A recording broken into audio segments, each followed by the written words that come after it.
अस्सलाम वालेकुम प्यारे दोस्तों, मैं उम्मीद करता हूं कि आप सब दोस्त बिल्कुल ठीक ठाक और खैरियत से होंगे। आज की वीडियो बहुत ज्यादा जरूरी होने वाली है। हमने 3 से 4 वीडियोस ऐसी बनाई थी जिसमें हम आप दोस्तों को दिखाया था और बताया भी था और आपको साथ साथ सिखा भी रहे थे कि अगर किसी भी वजह से जो छोटे रैबिट होते हैं वो उनकी माँ एक्सपायर हो जाती है या कोई भी इशू होता है जिसकी वजह से उनकी फीडिंग रह जाती है, तो आप उन छोटे बच्चों को कैसे फीड करा सकते हैं रैबिट्स के।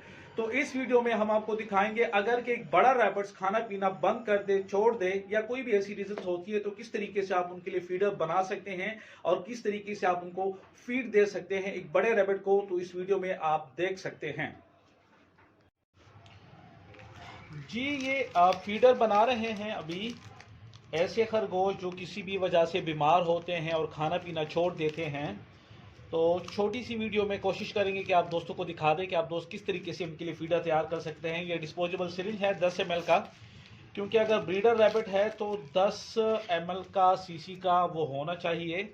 अच्छा जी, आप देख सकते हैं हमने क्या करना है, इससे ये सुई जो है ये निकाल देनी है और इस तरीके से आप देख सकते हैं कि ये इसके ऊपर एडजस्ट नहीं होगा, लेकिन हमें इनको करना पड़ेगा। लेकिन उससे पहले हम क्या करेंगे, उससे पहले कि इसका साइज़ तकरीबन 2 इंच है तो इसको हम 1 इंच के ऊपर लेके आएंगे, क्योंकि जो 2 इंच हम रखेंगे तो वो फिर बहुत ज़्यादा लंबा हो सकता है।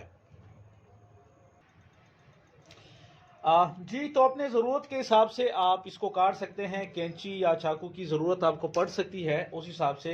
इसका एक और भी मैं आपको तरीका बता देता हूँ कि जब आप इसको काटेंगे तो ये काफ़ी ज़्यादा शार्प और तेज़ हो जाएगा, तो फिर आपने यहाँ से थोड़ा सा स्वान मार के किसी भी चीज़ से रगड़ के इसका जो तेज़पन है ये आप दोस्तों ने ख़त्म करना है। ये आप देख सकते हैं, ये देखें, ये डिस्पोजेबल सिरिंज, ये इसका निडल है, सुई हमने निकाल दी थी। अगर आप इसको थोड़ा सा प्रेस करेंगे तो ये इसके अंदर वैसे भी लग जाएगा। ये देखें, आप देख सकते हैं, ये देखें, ये लग गया इसके अंदर। लेकिन इसको और ज़्यादा मजबूत करने के लिए हम क्या करेंगे, हम लोग थोड़ी सी जो है ये रुई लेंगे, इसको ऐसे करके ये देखें, और इस चीज़ को हम ऐसे यहाँ पे लगाएंगे रुई को, और इसके बाद हम लोग यूज़ करेंगे एल्फी को, क्योंकि ये एल्फी के साथ ही जुड़ेगा।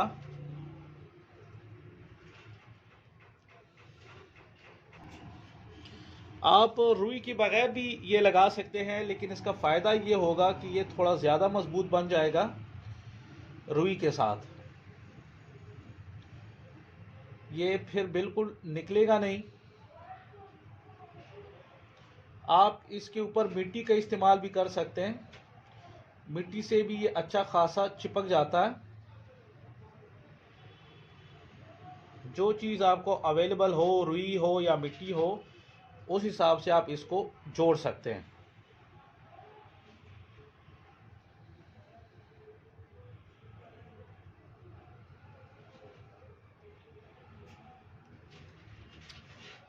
आप दोस्तों को पता होगा कि एल्फी बहुत ज़्यादा जल्दी आप लगाते तो ये सूख जाता है।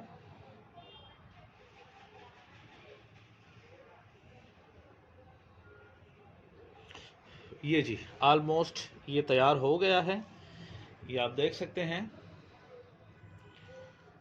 अच्छा, ये देखें जी दोस्तों, हमारा जो फीडर है वो तैयार हो चुका है और हमारा फूड भी बिल्कुल तैयार है रैबिट को देने के लिए। ये मैं बना के भी दिखा देता हूँ आप दोस्तों को।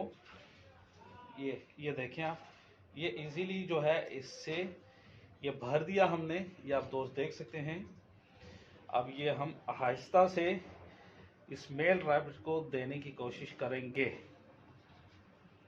ये देखें,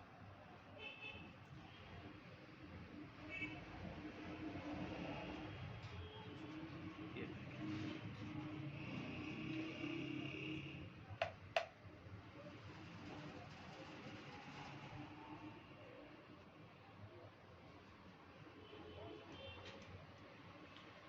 ये ऑलमोस्ट हाफ सिरिंज हमने इनको दे दिया है।